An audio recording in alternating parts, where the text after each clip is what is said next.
Hey, everybody, welcome back to Birds of a Feather with your hosts, Dustin, aka The Pursuer, and Alan, aka The Unraveler, where we pursue and unravel things worldwide. It's what we do. Today, Oh, we like to think so. just things. I don't know. Yeah, just things, worldwide things. We need a better intro than that. I don't know.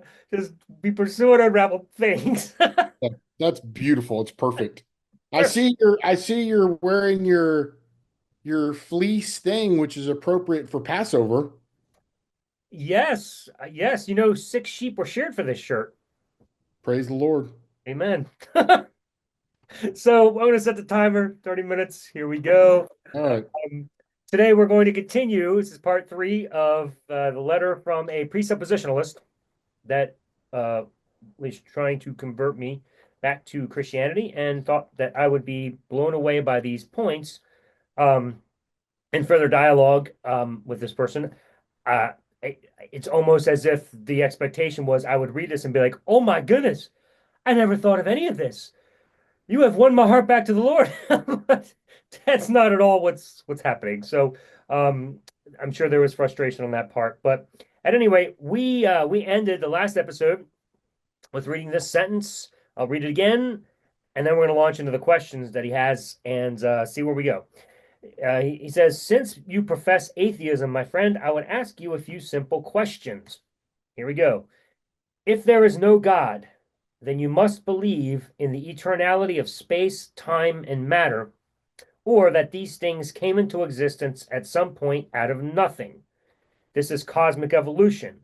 In a universe having a finite amount of energy combined with an infinite regression of time, presupposing an eternality of the stuff seen and unseen, and given the second law of thermodynamics moving the universe toward entropy, the universe would be cold and dead a long time ago. Therefore, your only viable option is the absurdity that a whole lot of something came into existence from nothing. No, sir, that is not actually the only option. There is also the multiverse. That is an option that actually blows away all of these problems entirely.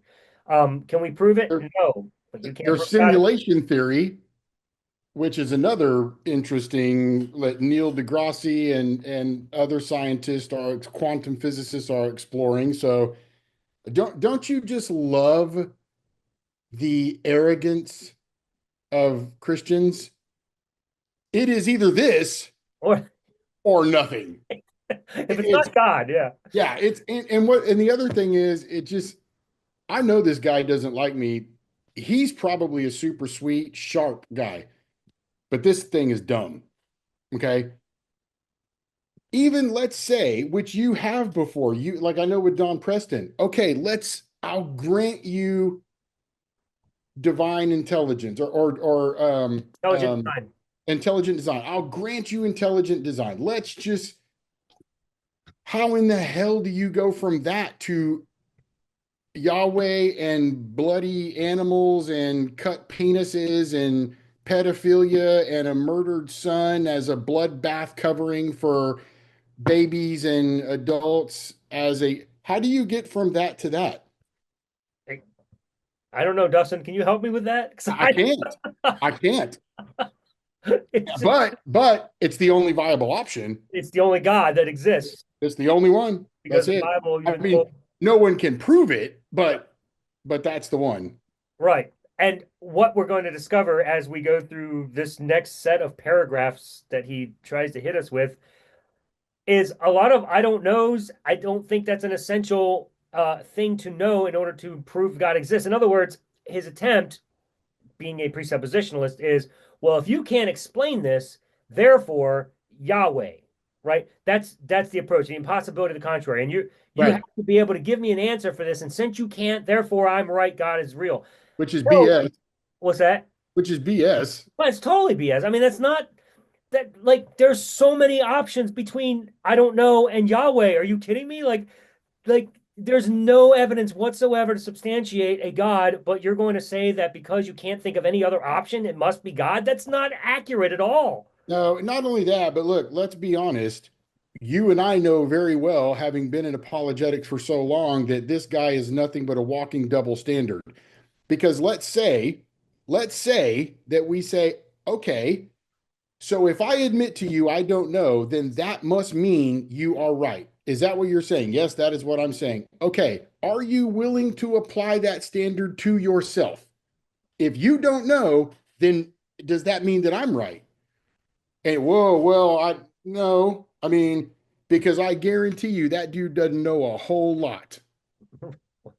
Right, but from the presupposition, ironically, you don't really have to know anything except that the alternative isn't an explanation. So therefore, because you can't explain it, I must be right. Right. But you and Actually, I both know the presuppositional argument, the its premise is flawed to begin with because the premise can't be proven. right, You just gotta assume it. right, If you don't, you're dumb. right. Yeah, it's God or nothing. Like Yeah. that's essentially. But yeah, I mean, seriously, multiverse is an explanation. The quantum physics stuff you're talking about is an explanation. Um, Again, please hear us. We are not saying this is the answer. We're saying these are possible answers. Dustin and I are Yeah. coming at you saying we know with 100% certainty that these are the answers. The problem I have with you Christians and possibly you who is writing this is you make this claim that you know for certain that God exists when you absolutely don't know for certain that God exists, but because you don't have a better explanation, you claim that you know for certain that God exists. That is not accurate. There is so much playroom between all those options. Like give it a rest with the whole I know, with certainty that God exists. Because No, you don't. You don't. You don't. right. All right. So I'm gonna guess for me anyway, there's gonna be a lot of I don't knows in the next few paragraphs because frankly, I'm not a scientist. And frankly, I've Yeah. only been out of Christianity for about 5 years now. So I have a lot to learn because when I was a Christian, I poo-pooed all this stuff and didn't pay attention to it because all I mattered was God exists. So I'm still learning. And unfortunately, I don't have all the answers to your questions, but that doesn't mean Yahweh. It just means I don't have the answers currently. And maybe somebody else smarter than me does, but maybe they don't. But it still doesn't mean Yahweh. I'm just saying. So maybe, Dustin, you'll have some answers to these. And if you don't, we'll bypass them with an I don't know and move on. So here we go. Then there is chemical evolution. Somehow, a sophisticated periodic table of simple and complex elements came into being. How is it accomplished that how is it accomplished is the question. Did these various elements develop different properties based on the number of atoms and electrons that just somehow decided to hang out together?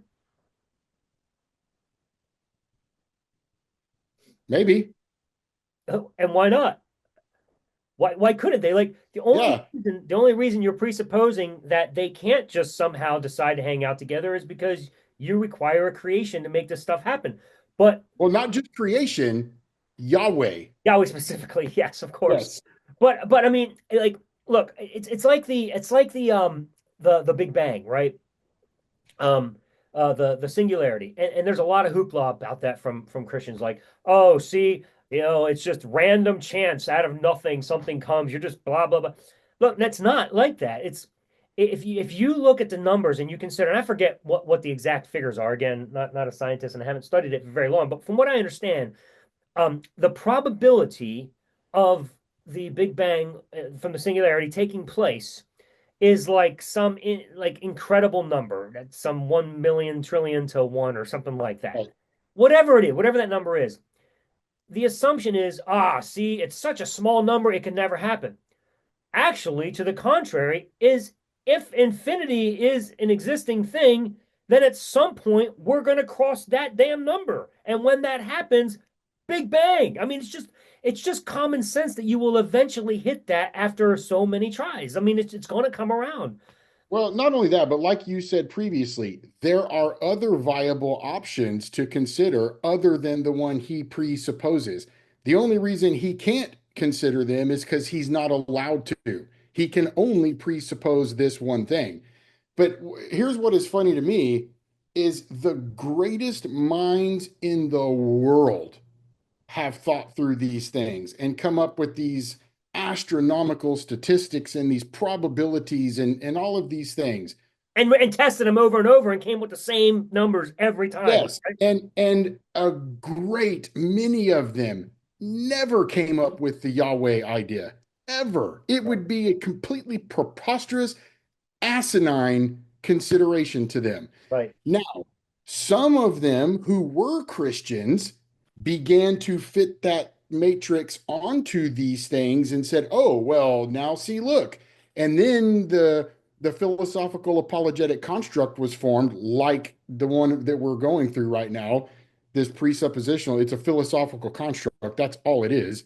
And he has to presuppose it. And if we don't presuppose it, we're dumb. And that's why we don't know what he knows. He knows, he knows, he knows. But so, yeah, some scholars and academics think the way he does, but a vast majority of brilliant thinkers completely disagree. right. So when people come at me and say, "Oh, well, Anselm and Van Til and Clark," and they all say, I just go, I don't give a rat's ass what they say. Who cares what they say? Because I can cite you seven other quantum scientists who don't agree. So is that what we're doing now? Are we trying to amass scholars and then the one with the most scholars wins? Woo. Right. Just it's just so unimpressive to me. The Well, bottom line is there are other viable options. there are, and really, what? So any honest Christian, whether they be a scientist or not, um, would admit that, well, we don't know with 100% certainty that Yahweh exists or did this, but it just seems to be a really good possibility.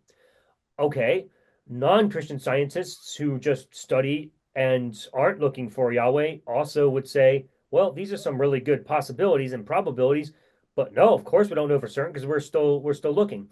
The difference between the two is there's never been a shred of evidence to demonstrate a spiritual or theistic realm of any sort. Like none whatsoever. But at least the scientific explanations that don't include God have verifiable proofs they're working with, things that we know exist, and they're saying, okay, this is a universe. It's something that exists.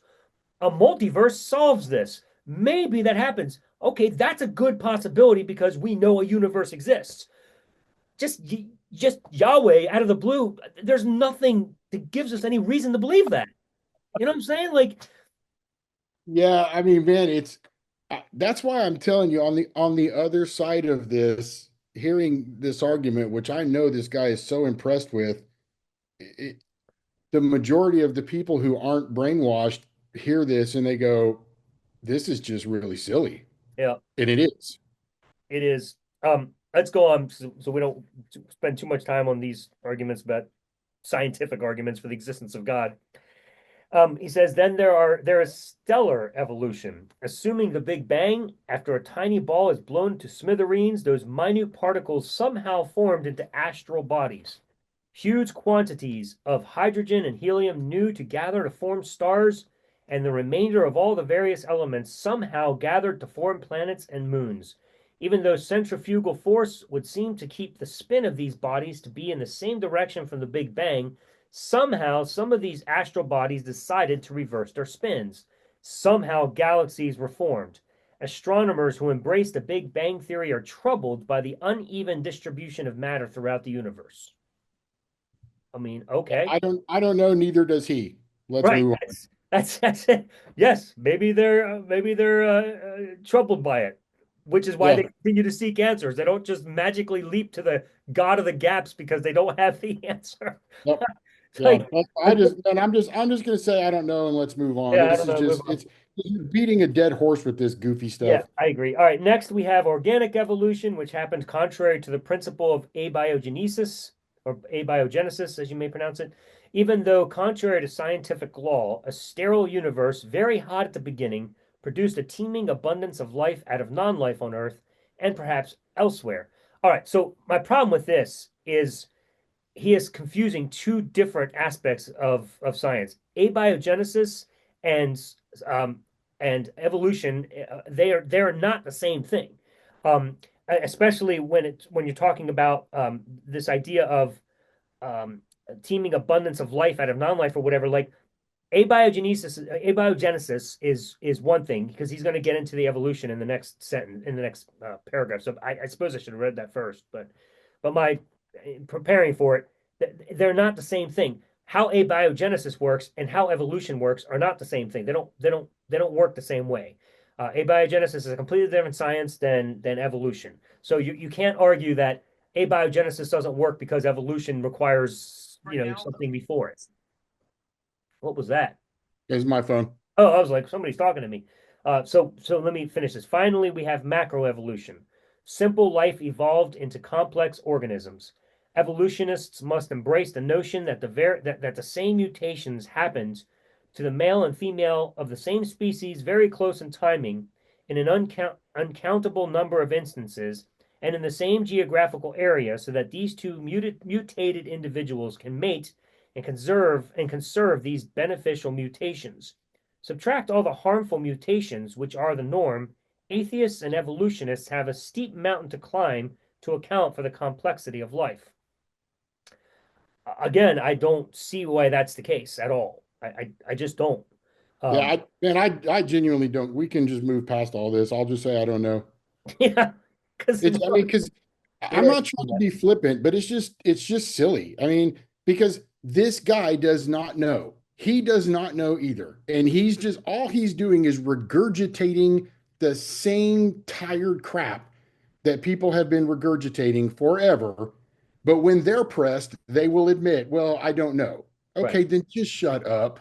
Right. So the idea is God must be the one orchestrating all of these wacky things, and it's Right. It has to be that only that one thing. That's it. It's all it can be. right. So you're saying that, energy can't be orchestrating this just naturally because Nope. that's what evolution does, Nope. and it's been proven to do that. So I don't get it. But anyway, abiogenesis, evolution, they're related, but they're not the same. So you can't just combine those two together. Not one of these five kinds of evolution have ever been observed by scientists.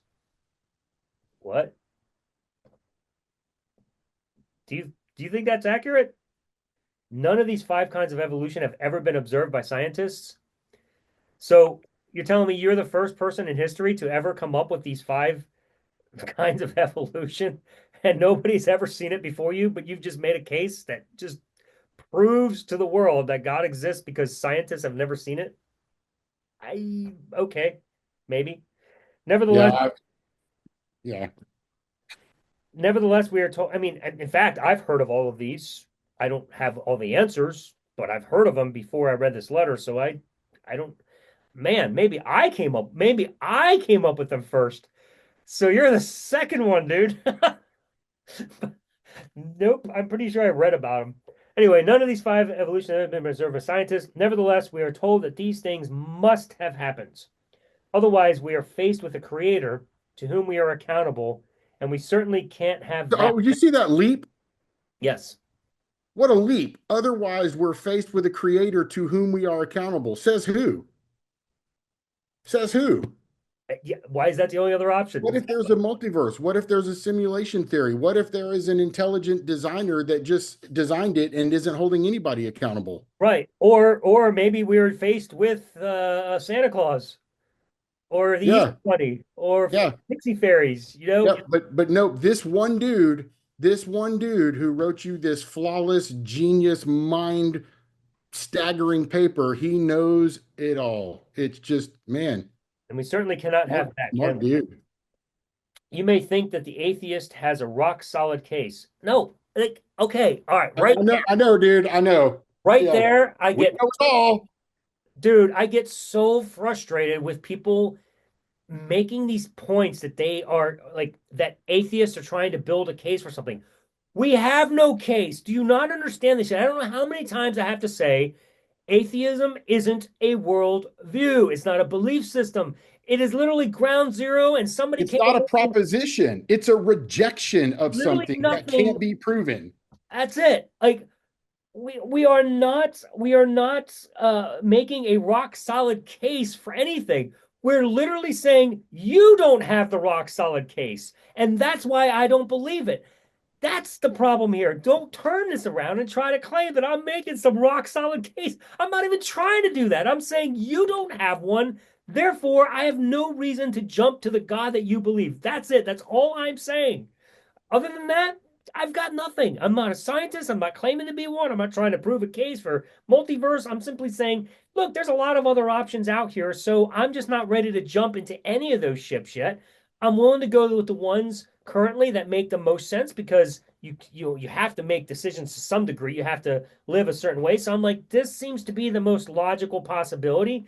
This one Well, has and yeah, and from a moral, philosophical, rational position, all these other options make a whole lot more sense than an omniscient, omnibenevolent, omnipotent God who foreknew everything but still decided to put it all into motion, who instituted this weird ass blood sacrifice thing to cover the sins of only one tribe of people, and then decided to mass murder all these other tribes of people, to mass murder the firstborn of Egypt because the Pharaoh wasn't doing what he said, to slaughter thousands of animals, to allow his people to take 11, 12, 13-year-old girls as sex slaves, to allow his people to be polygamous and rapist, and for he himself to be a rapist for a 12, 13-year-old girl who was already betrothed to a man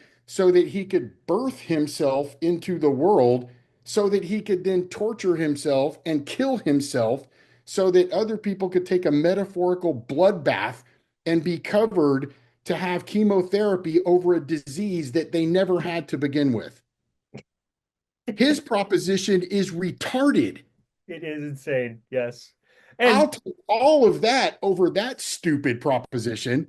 What what sane person looks at the world and goes, "I got it," and then spills that crap out?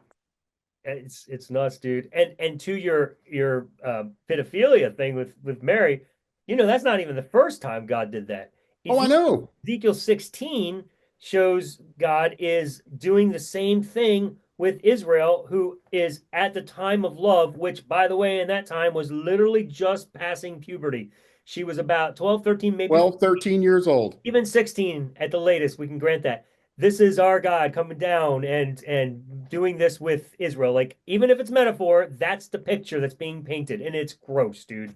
It is. It is unbelievable. But it's Yahweh. We always defend Yahweh at all costs. Well, he's the potter, you're the clay. The Right. potter has the right over the clay to do whatever he wants, Alan.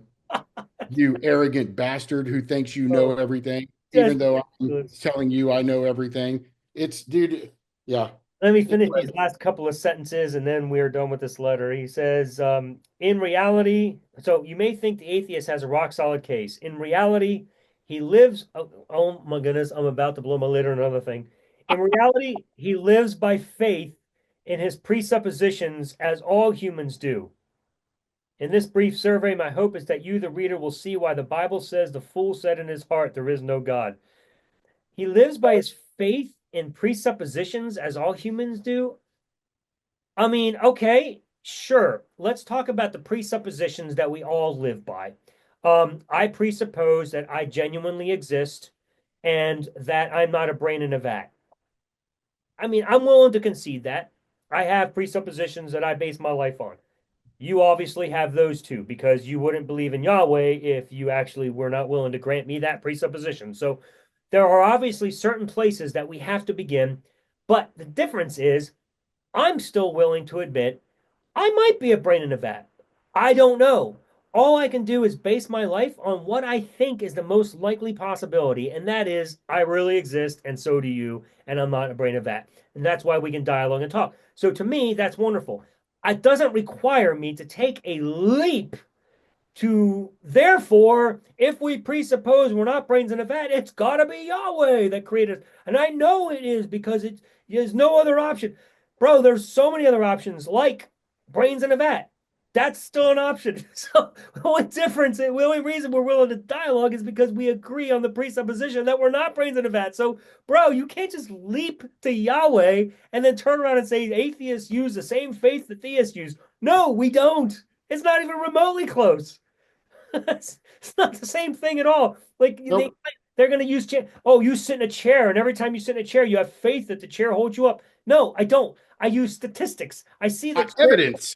yeah, they hold me up every damn time. So there's no reason to think that I don't. They're not going to hold me up. And I've seen other people and they work. Hey, every now and then a chair breaks. You know what? My faith in that chair doesn't stop because I've seen one break. I'm still going to sit in the next damn chair. So, no, faith, it's not the same thing at all because here's the problem. You're going to apply that, then let's admit maybe your God has failed. Are you going to trust him if he failed again? If he ever failed once? Well, no, I can't trust a God who failed.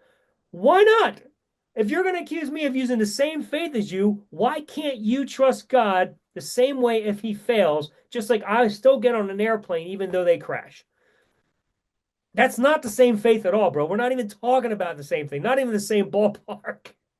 I can't even, dude. This stuff is so That's frustrating. why when you were like, we should go through that letter, I was like, okay. I mean, hopefully it'll do somebody some good. I mean, Oh, I hope it does. I hope people are watching and realizing the I silly. would imagine rational people are going to listen to that and be like, yeah, that was not really well put together.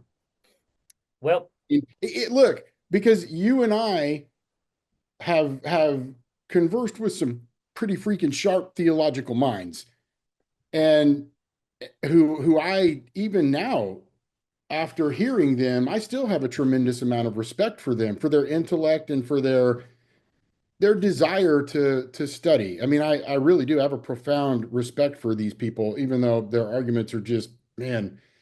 But even those people would have read that letter and been like, oof, yeah, not so much. yeah, yeah. No, it was pretty rough.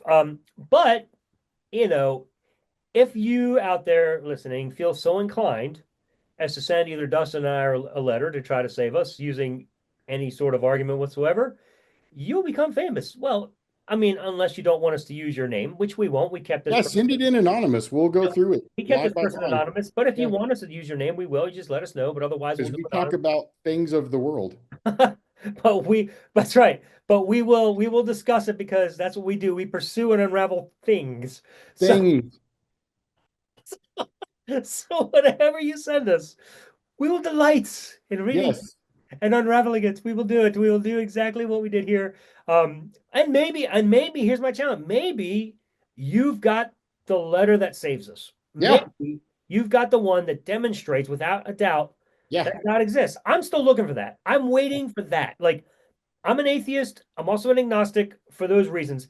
As an atheist, I am not saying God doesn't exist. Like that's also a misnomer and a misunderstanding Well, of we covered that on one of our unravelers when we defined atheism. yeah, I'm not making a claim that he doesn't. I'm making a claim I have no reason to believe he does. Like that's Yeah. totally different. Maybe The, he does, maybe he doesn't, but I need more than just he does. No, that's yeah. not The like proposition is ridiculous and there's no evidence for it. right. If so, if someone has that evidence, then Please. I mean, please. Like, bro, if the Bible's true and God is real, I definitely don't want to suffer for eternity and go to hell if that's even real.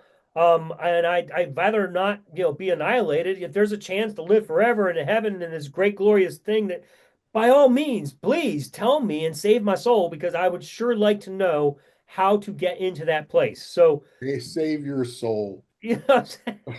I mean, I don't even believe I have one. So you got to take that. You got to first I prove I have. know, dude. I know. I know. And I'm just saying, man, this is Christianity. And I'm saying, if you really do have the answer, please, please send us information, show us the proof, help us see the light because right now, I just don't. Yeah, I'm here fulfill to your say it. fulfill your great commission. Yeah, fulfill your great commission, but it better be good because Dustin and I were Christians for a lot of years. My goodness, man, if you've read my book, I know the arguments. I have dealt with all the apologetic arguments. I need something more than just I'm taking you to the 50-yard line, and from there, you just got to have faith, Alan. I don't live by faith. Sorry, that's just not a good enough reason for me. But if you can give me the evidence and prove it, you will be you will win the Nobel Prize. I swear to God, because like Dude, I say we offer up a $25. I'll even pay it. $25. It's on the line. I'm in. That sounds $25 for a reward for the lost God. yeah, yeah. Find him, give us the evidence because If if you you can do find that, him and present him, so now you win the Nobel Prize, you'll get Dustin's gracious $25, but also you will actually solve the dilemma between theists and atheists because you realize once you can provide the evidence for the lost God, Atheists are screwed. you will no longer, well, you'll no longer have theists or atheists. Oh, sorry, you'll have theists. You'll no longer have atheists or agnostics. There will be no reason for faith either because Yeah, oh, there'll be evidence. it'll just be evidence. So Yeah. we can eliminate faith altogether, and then I'll have no contention. I'll have to be like, oh, God is real. Well, we'll have to remove Hebrews 11 from the Bible. Well, yes, unfortunately, Dustin, you have to like be the squeaky wheel here, don't you? And ruin the fun. Well, I was just trying to, never mind, ignore that. We can keep it.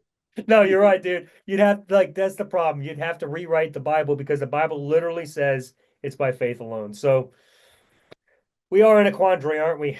Yeah, That's a big problem for Christianity, bro, because if you can provide evidence, you no longer need your Bible.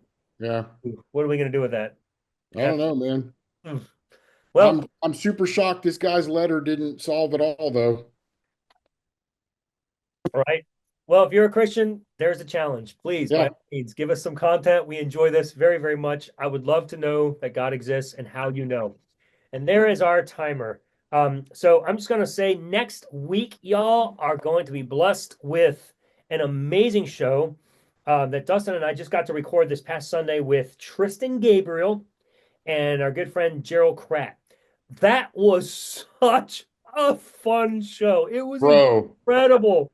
Like we broke our hour mark too. We just couldn't stop talking, man. We just kept going and going. We Dustin Yeah, had and I was like, hey, man, I really got to go. I And then we know, went dude. for I'm another sorry. 30 minutes. I know, dude. You just kept going. I know we kept going, but it was so hard to stop with. We It had, was super good. yeah, and we talked about some really awesome stuff. So that's next Friday.